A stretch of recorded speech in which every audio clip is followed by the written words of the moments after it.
amigos y bienvenidos a este vuestro programa Dos gatos en tierra de perros. Un podcast de actualidad donde analizamos de manera fáctica y neutral las noticias más relevantes de la política y cultura norteamericana.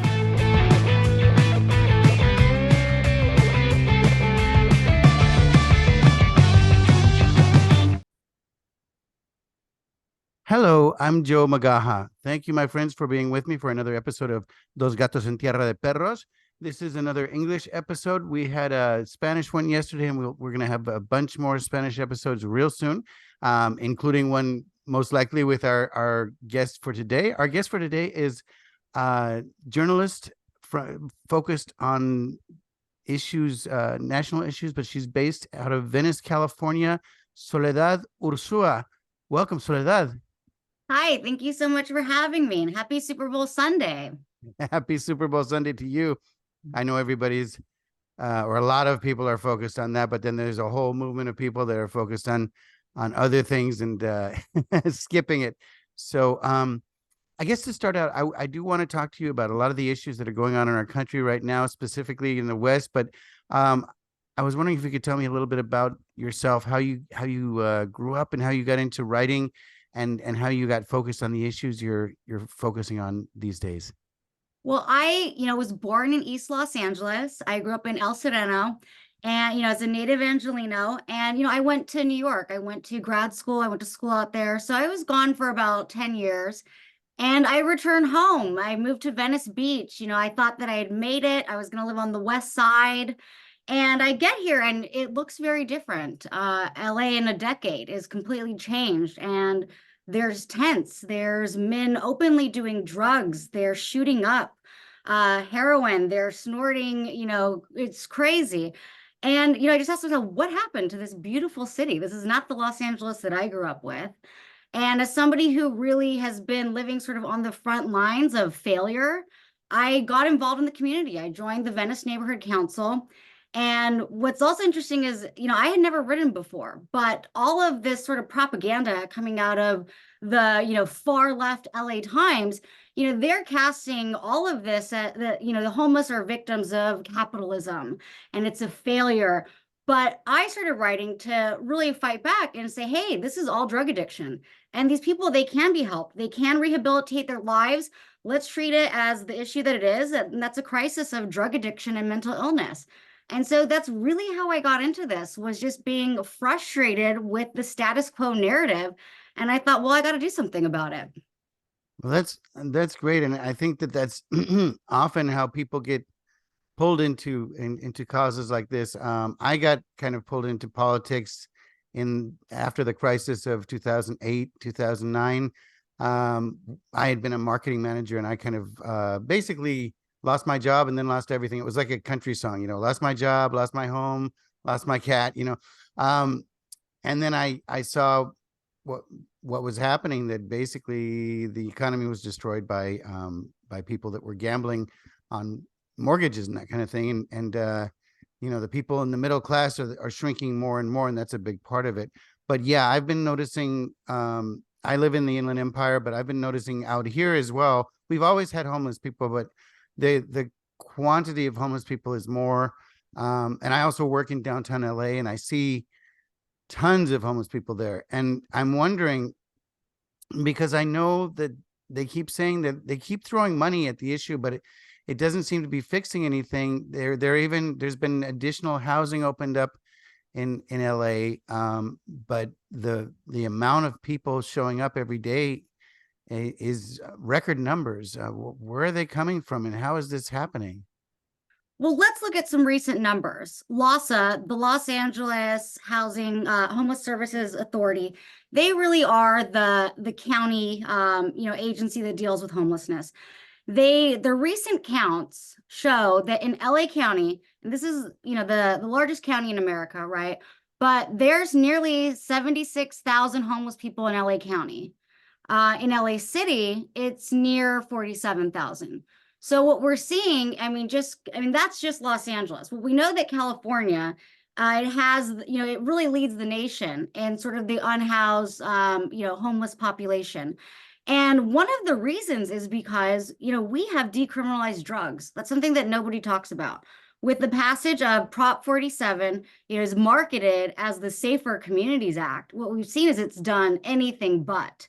What it did was it increased basically shoplifting. Previously, if you stole $350 or more, that would be a felony. What they did was they've increased that. So it's $950 now. So if you steal under $950, it's just a misdemeanor. And guess what? You can't stack misdemeanors. So you can get an unlimited amount of misdemeanors. So that's why we're seeing all these smash and grabs going on.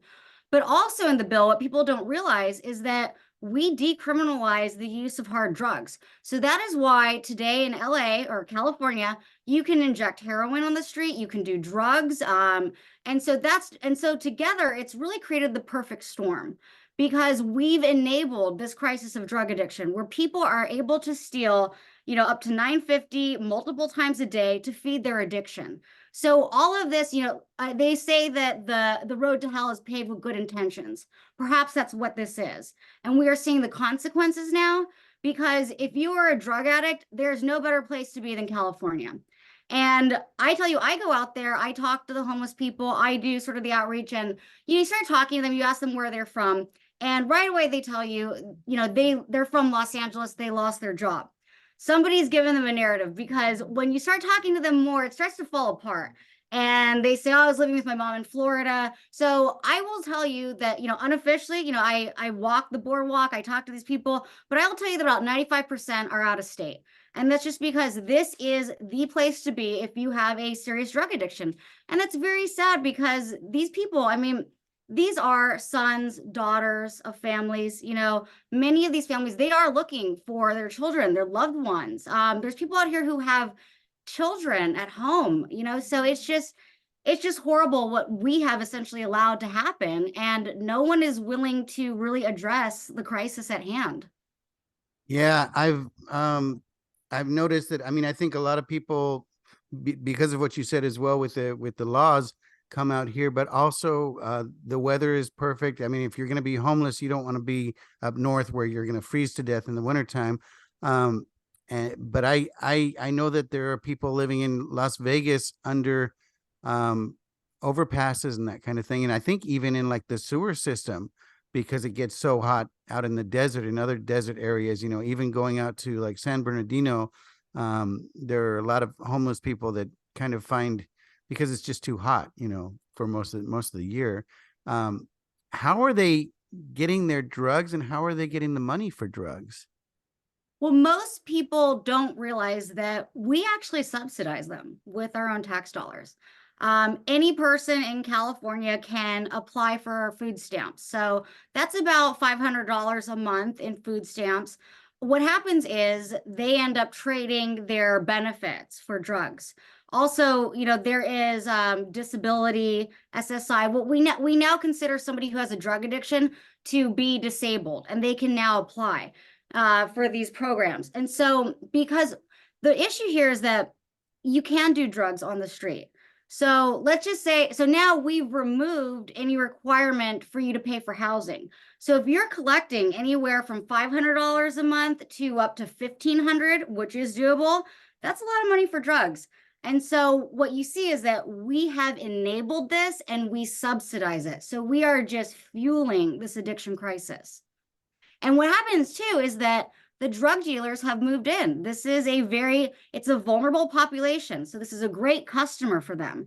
The drug dealers control the markets. They have infiltrated our shelter system, our bridge houses where homeless people are. And so what they're doing is they are taking, maybe they're exchanging the benefits, but it is a huge problem. Also, we've seen that there has been issues with cartel members coming in. They're now they're getting more sophisticated, and they're getting into more of identity theft. And so for them, the homeless, it's a great customer that is always coming back to you. So it is just this booming crisis that has, sort of expanded, and no one is still willing to really address it for what it is. Yeah, I'm glad you mentioned also identity theft, because that's one thing with people living on the street. I've seen some interviews with, I don't know if you know who Matt Cox is. He's a former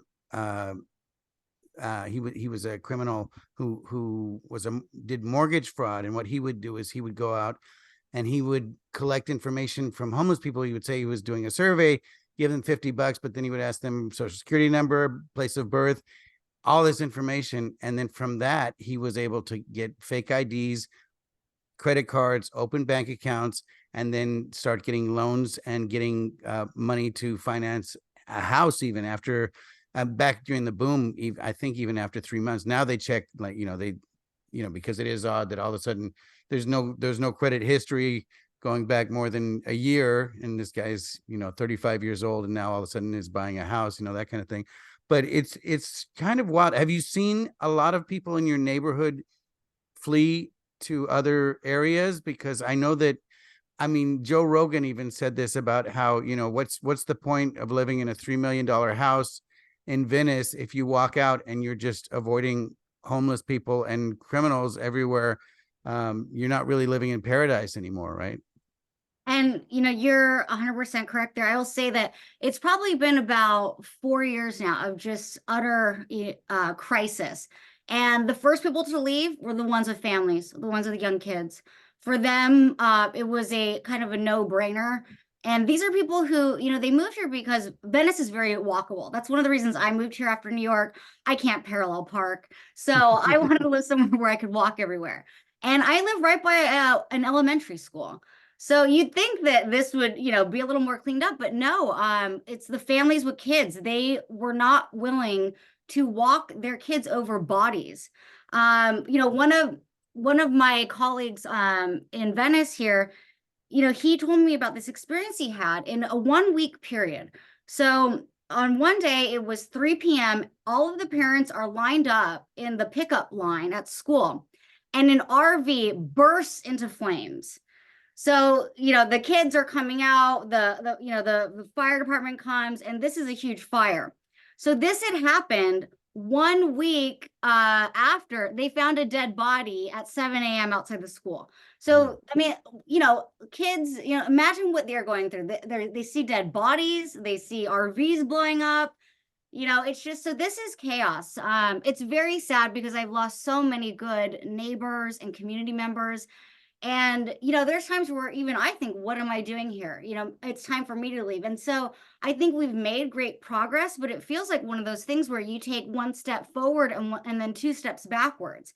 Because, as a community, we've really worked together in Venice to clean up the streets. We've worked with the police, but it just keeps getting worse. And there's even times where I think, I should, what's going to happen, Yeah, that's what I was just thinking the same thing. Are you contemplating leaving yourself? And if you do, where would you go?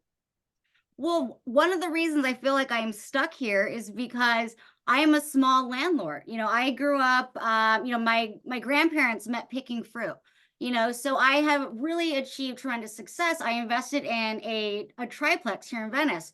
So for someone like me, if I were to just, sell at a loss, this place is my entire life savings.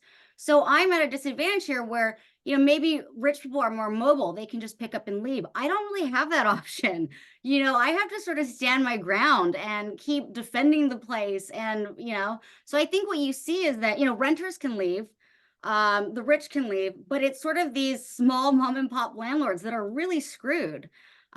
Just look at what's happening in, other neighborhoods, even Oakland. It's the small mom and pop landlords that have lost everything because the property values are depreciating. So for me, I feel like, I can't just walk away from this place. Right.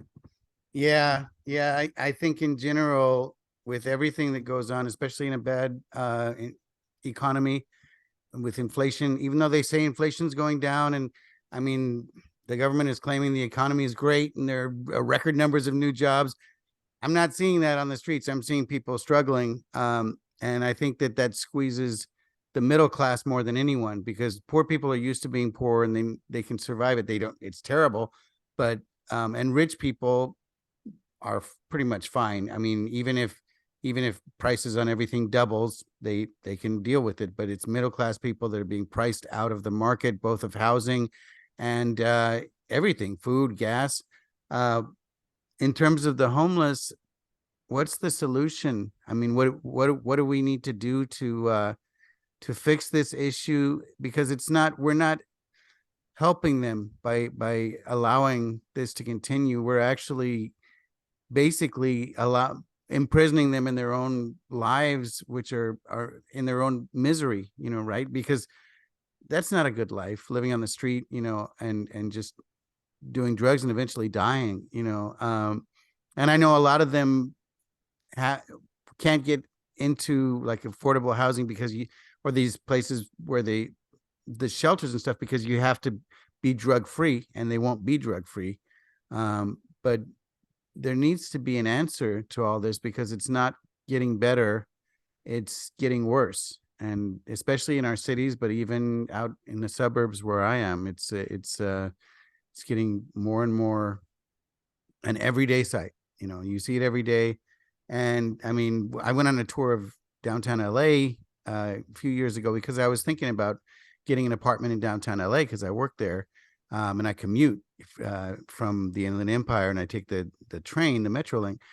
But the prices were crazy, and also just the guy who was giving the tour said, we see that we're working on the homeless problem. We see people, they're not living on the streets, they're dying on the streets.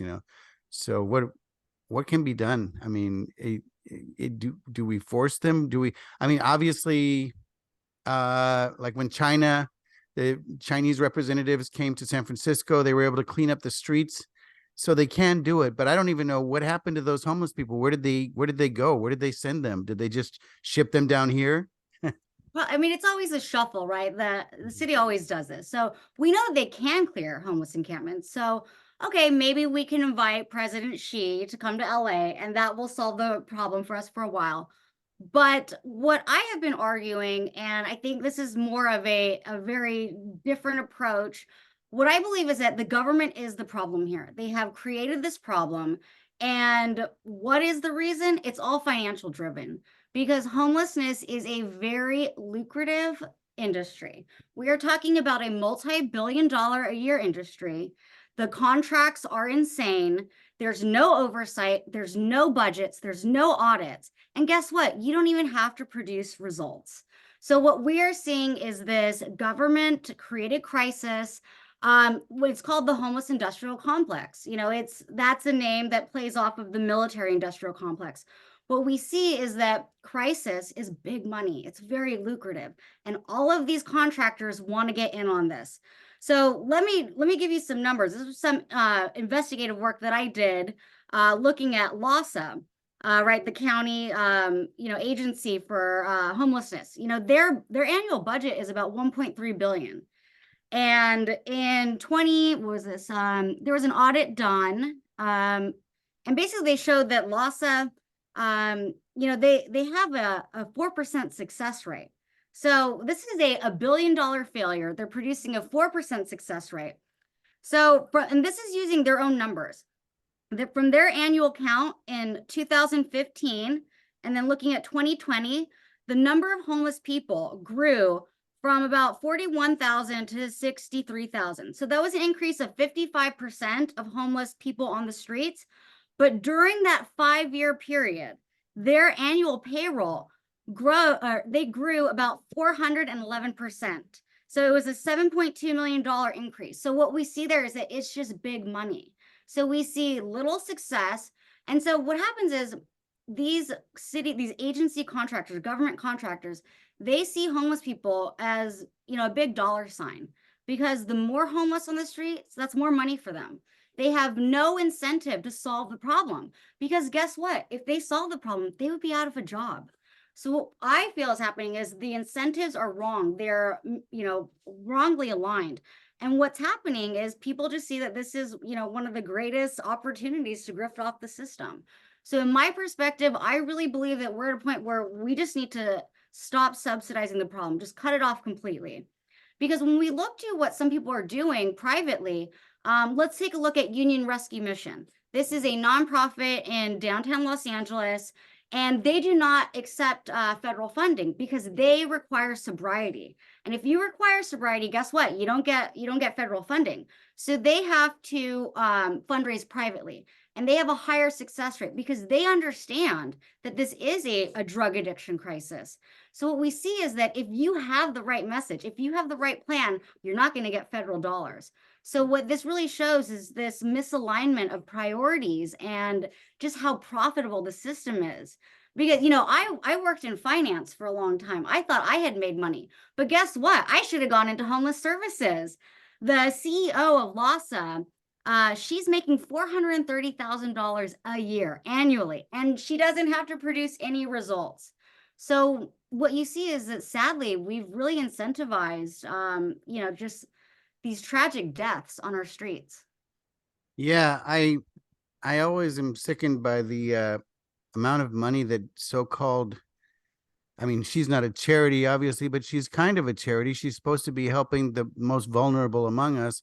But that those people make, it's kind of like, I'm sure you saw what happened after the tragedy in Hawaii, Lahaina, where they had Oprah and The Rock put together this charity, and almost right away, because now it's a lot easier for people to investigate things, and within like 24 hours of them putting it out and telling people to give money, we saw the list of people who ran the charity and the amount of money that they make, which is a ridiculous amount as well. I'm not really sure how people that are supposed to be, donating their time are making just insane amounts of money while supposedly helping people who are helpless and hopeless. I think maybe we, in some ways, and I hate to, because this makes me sound really old, but it seems like back in the day, things were a little bit better because people were forced to make a decision to better themselves and better their lives. And most of the people I remember back, I worked as a security guard at Santa Monica West back in the early 90s, which was an outpatient clinic for the homeless, and the homeless would come from all over LA to pick up their meds.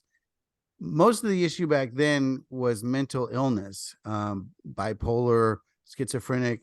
I didn't see a lot of drug use, and I would get there early in the morning to unlock the place. There was cigarette butts everywhere. Every homeless people just smoke. I mean, I think it makes the day go by quicker. But it was very sad, and the mental health issue on top of the drug addiction really makes it a multifaceted problem to solve, because you don't know who you're dealing with, and whether they're crazy, and I know that we're not supposed to even use that word, or mentally ill, or they're on drugs and hallucinating, kind of the same result. You don't know if you're going to encounter a violent person, or what the day is going to be like. I'm just wondering. I would say that, I've always identified more libertarian, where I was for the legalization of drugs and even prostitution. That's sort of what I had always thought, living in New York. And my views changed drastically when I moved to Venice Beach, because what I saw was that, the drugs aren't the same drugs that, you and I were experimenting with, in our youth. These drugs are so powerful that when you see somebody who is passed out in their own feces, they don't have free will. So it's gone now. And so the drugs that they're using today are just so violent that it's not that person in control.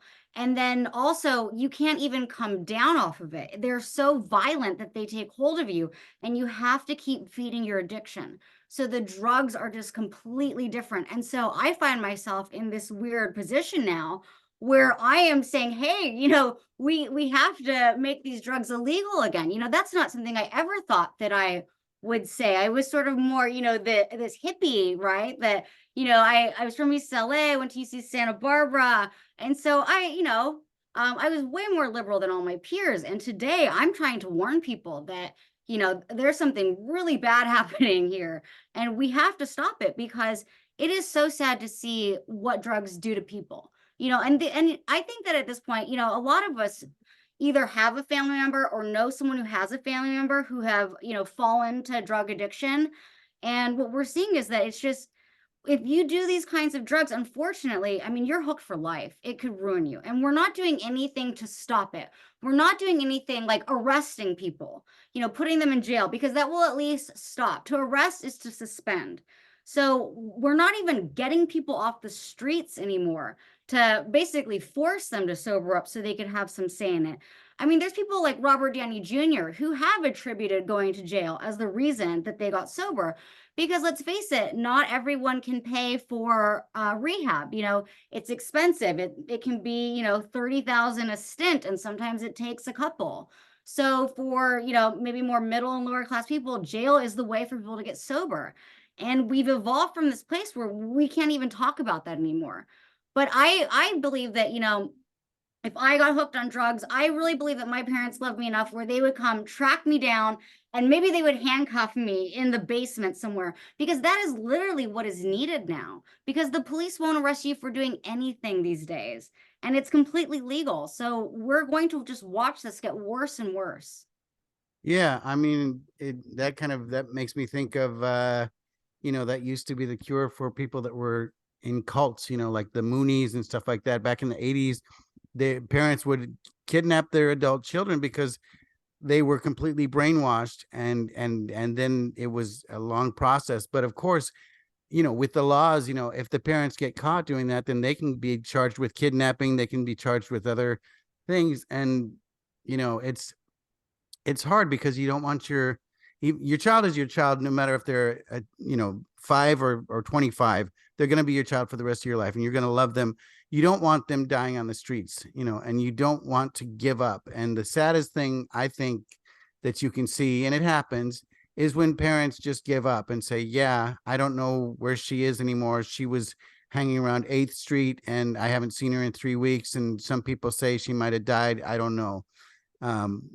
There's nothing I can do about it. But to raise up your hands like that, that's not the way my family is, but that's the way some families are, just because, also with that kind of situation, a person who's going downhill can drag you downhill with them. Everything from, stealing from family members to, borrowing money, to just anything possible, to bringing the drama into your life that you don't need, because we're all trying to just get by. And when you have constant drama in your life because of one loved one, it can really take over everything in your life, and become their problems become your problem. But at the same time, I always feel so bad about our youth today, because look, let's be honest, when you're young, you do dumb things. Okay. Maybe you go to a music concert, you take a pill. I mean, what happens today? You take something and your life is ruined. So that is what I'm really worried about. One of the biggest issues is that the Venice Beach Boardwalk has really become a center for drug tourism. I live right by one of the public bathrooms, and apparently that is the place to score. And guess what? The coroner's van is always driving around. We have all kinds of people overdosing and dying in the bathrooms. And to me, that's so sad, because look, there's young people out there who they don't know any better. That when you're young, you make bad decisions. That's just what you do. That's part of life, right? And it's so sad to me that today that decision could kill you. Look at the amount of fentanyl that's coming in through our open border. One pill can kill. And we've heard all of these stories about family members where, their kid thought they were taking a Percocet or an Adderall and they're dead. I mean, for me, I guess I'm thankful that I'm not young anymore, because I made bad decisions too. And it is so sad that this is the society that we live in today, where kids, don't let them go out then. They can't go to a music festival. They can't have any fun, so I feel sad about that. Yeah, I do too. It's very sad. And yeah, I was the same. I partied all through high school and college. More in college. I was kind of a little bit more innocent in high school, probably because I had strict parents. So I knew that I would catch hell, and I was worried about that, and they weren't violent or anything, but I didn't want to disappoint my parents, But yeah, I could see how making an innocent mistake at a party, you meet somebody at a party, you try something, and that can be it. It's very sad. Now, I understand that from your writing, you've received some backlash from people saying terrible things and really being abusive. Where does that? I mean, I can't say where does that come from, because I'm on X, which used to be Twitter, and I've gotten some vitriol in the past as well. But I really don't understand why people, when you try to discuss an issue logically, which means that you have to discuss the ups and downs and every layer of it, that's enough to trigger them and to say you're a bad person, you're a racist, or you're a this or you're a that, instead of just saying, well, I mean, now it's like almost like being a drug addict is a special class as well, or a protected class. Well, where I see all of the hate coming from is this group of, far left activists. It's completely crazy to me. These are people who are affiliated with Antifa or the Democratic Socialists of America. It is this entitled class today that, they've never done a day of manual labor, and they get so triggered if you speak the truth. So I get shouted down all the time as a racist. Like, sorry, honey, my grandparents met picking fruit. I'm Latina. I am not some white racist, Nazi. But that's what they say, and they literally cannot form any other opinion. And what they, sometimes I wonder, what their motives are, because what they say is that homelessness is a manifestation of the failures of capitalism. For them, they use this to say that capitalism doesn't work, when really this is not capitalism. This is a failure of big government. So what I believe is that this group of entitled weirdo lefties, they are using this to make the claim that we must destroy capitalism, that we must move to a socialist order. And it's absolutely not true, because these people can be rehabilitated. One of the best examples I've ever seen, his name is Tom Wolfe. He lives in San Francisco. He often talks about how, he had a great county job in San Francisco.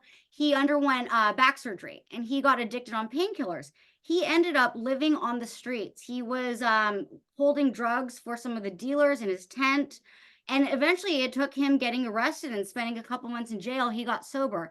And today he is one of the leading advocates for recovery. He's one of the smartest people that I know. And he is just proof that you can intervene. You can get people back and, living their best life again. So what I see is that these activists are very dangerous, and, more than likely they're probably paid, because they seem to be full-time.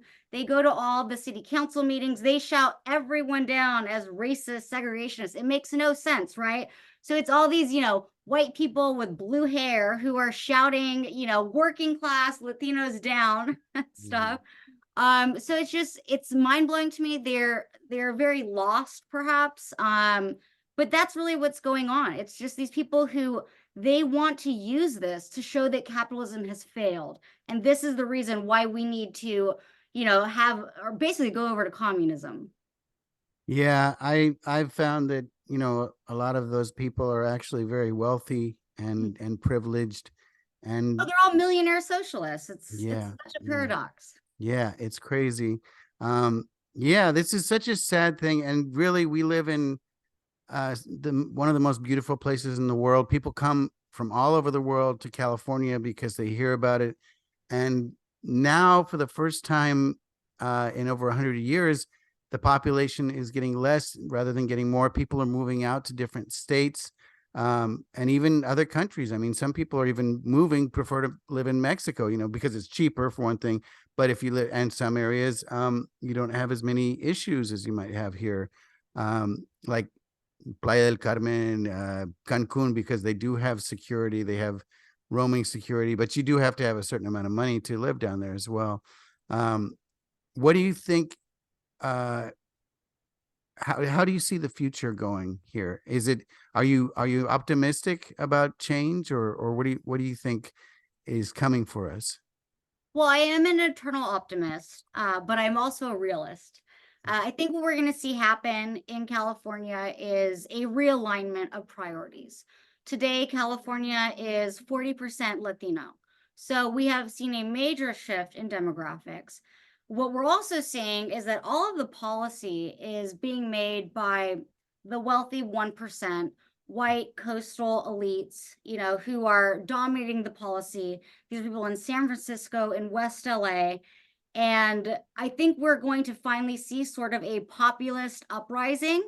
Eventually, people will get their voice and speak up when they've had enough. But I think that things are going to get worse before they get better. But we are seeing a shift towards, populism, working class values, and especially with the shifting demographics, because what we've seen is the middle class has been eradicated. They have left. So now you really have the very wealthy, and then you've got Latinos moving in. So I think eventually we will see a shift. And when we look at Latino values, we see, basically American middle class values, family, God, community. And so I think that eventually, I think Latinos will eventually save the day for California. That's what it's going to take. But we've got to really get people educated as to what's going on and get people involved. I hope so. Yeah, I tend to agree, just because when you go out, I mean, if you're just on the internet, then you see a very one-sided view of things. But when you go out and talk to people, you can see that there are all kinds of different values out here, and that everybody, I mean, nobody agrees with one party 100%. And if they do, they're completely brainwashed. I mean, I'm starting to think of, I'm at least partially libertarian. I'm libertarian in the fact that I don't believe in these forever wars. I think we need to be done with that. And also, I do think that taxation is theft, because it's not going, we're not getting bang for our buck. I mean, we're a very highly taxed state, and in Europe they're even more highly taxed, but they have universal health care. They have other things, and the streets are clean and nice. Here we have potholes everywhere. Our bridges are falling apart, and people are living under them or in trailers to the side of the road. We're not fixing our problems with taxes, and there are people that are getting rich off of it. So it makes me wonder, and it is basically theft, because it's not voluntary. They take it from us, and if we don't give it, then they can put us in jail. You never really own your home, because if you don't pay property taxes on it every year, they can take it away. So basically everything is the state's when they want it, and also eminent domain. They can just say, well, this is for the common good, so we're going to take your property and we'll pay you market value for it. And it's always less than market value, come on. And that's why I really believe that at the end of the day, to fix all of this, I mean, it is really financial related. It's grift, it's corruption, because we are one of the most highly taxed states. We should have nice streets. We shouldn't have potholes. We shouldn't have homeless people, defecating outside our properties. And so that's really where you see how California's one-party state has really destroyed the entire state. We're supposedly the fifth largest economy in the world. Well, guess what? It feels pretty third world right about now. And so we need to look at, where is the money going? Because it's not going to the people that's intended for. And the voters are very compassionate. That's the sad thing. If look at today, what's going on in California, they're pushing Prop 1. And what this is they're saying, and they're even using homeless vets as an example. I don't think any of the money is going to go to vets, but basically it's a new bond issuance it's basically $6.4 billion to build mental health treatment beds. And so on one hand, I think, okay, that's what we need. But then on the other hand, it's like, hey, we already give you guys so much money. We should already have this. So why are you going to tax us more? And it's probably not going to work, because what we see, that more money is more problems. So the more money that we spend on homelessness, the worse the problem gets. Because in 2016, taking it back to LA, the voters, who are very compassionate in Los Angeles City, we passed Prop HHH. It was a $1.2 billion bond authority. They promised to build 10,000 housing units. Today, it's less than 15% delivered. When there was an audit done by former controller Ron Galpern, it showed that 30 to 60% of the total development costs were going to soft costs. which is consultants, lawyers. So that's not going to housing, that's going to their friends, people who have their hand in the games. So you see that it's just big money going to nothing. And so I believe that homelessness is the grift of a lifetime. It is the biggest money cow besides war, possibly. And so until we figure that out and demand audits and demand that some of these people go to jail for theft, it's never going to get any better. Yeah, I mean, Karen Bass has been patting herself on the back for a job well done, but I mean, it was only a couple months ago that we had that fire under the freeway, and that was caused by homeless people. And from what I understand, like 75% of the fire calls in downtown LA are homeless people starting fires to keep warm at night or whatever. But the problem is not being solved, and I think Governor Newsom just recently committed another multi-million, I don't know how many $million to the homeless issue, but it doesn't reveal a plan. We need a plan. We need to know where that money is going, and we need accountability. I mean, we've seen so many, with government, there's always so much complication to it because you have to work with private contractors, and then we have to be fair in terms of the bidding. So we always go with the lowest bidder, or somebody maybe does a little payola so they can get in there. But yeah, hopefully I'm hopeful like you. I think it's going to get better. I hope it's going to get better because we were really in our glory days 50 years ago, where everybody would come here. My parents came here, my family came here in 1970. And back then it was paradise, and it's not what it used to be. It's still nice, but only, you have to watch where you go, and you're in a very wealthy area, much wealthier than where I live, but you still have to keep an eye open wherever you go. I'm sure walking outside of the house. It's sad because, as a little girl, I love the beach because, I grew up in El Sereno, and then also my father was in Pomona. Mhm. So we would spend our summers at the beach. So we're driving an hour and a half, we get the caravan together. People would fill up the coolers, and, because the beach is free. So if you're low income, that's what you want to do, because you can't take your kids to Disneyland. It's so expensive. So we'd spend the entire day at the beach, and then, so I didn't even realize that I was poor back then, because I'd have so much fun, and we get the whole family together and spend the time out here. And then today, I feel so lucky that I live here now, but I go out there and you probably don't know this, but the needles go right out onto the sand. We Yeah. are storm drains in Los Angeles. You see when you look down at this your sidewalk next time, look at this at the markings. It says no dumping. Everything flows to the Pacific Ocean, and that's true. So after rainstorms, everything washes out onto the beach. I didn't know this until I served on a public safety committee a couple years ago. And I went out there with the community stakeholder to look at the beach, and you see it's basically just a toilet system, right? And so I will never run barefoot on the beach again, ever.